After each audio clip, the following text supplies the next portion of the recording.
তারা মাথা উঁচু করে বাঁচতে চাইছে এবং পায়ের নিচে জমিটাকে শক্ত করতে চাইছে এবং এই লড়াইয়ে থাকতে চাইছে, অন্যকে থাকার জন্য তার হাতটা ধরতে চাইছে। আমার সঙ্গে যখন শারীরিক নির্যাতন হয় এবং আমার মহিলা মুখ্যমন্ত্রী যখন পোডিয়ামে দাঁড়িয়ে বলেন আসলে নাবালিকা মেয়েটি ওই ধর্ষক ছেলেটির সঙ্গে প্রেমের সম্পর্ক ছিল, অতএব তাকে গণধর্ষণ করে খুন করে দেওয়াটা জায়েজ, আমি ঠিক জানি না কিভাবে একজন মহিলা হিসাবে, পশ্চিমবঙ্গের নাগরিক হিসাবে আমার সামাজিক ক্ষমতায়। তো দুটোই পার্টি দুর্নীতি করছেন।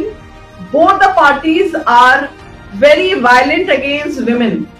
एससी एसटी के साथ ज्यादातर हो रहा है क्योंकि एससी एसटी ज्यादातर जंगल एरिया यानी कि ग्रामीण इलाके में रहते हैं, उसमें अवेयरनेस की कमी तो है ही, लेकिन सरकार का भी कोई नजर नहीं है। আমাদের মেয়েদের চাকরি না, এসএসসি বন্ধ আছে বামপন্থী সরকার চলে যাওয়ার পরে, আমাদের কর্মসংস্থান কোথায়? কিন্তু আজ দুর্নীতিটা কোন পর্যায়ে পৌঁছেছে, আজ আমরা নেই বলেই এই দুর্নীতি।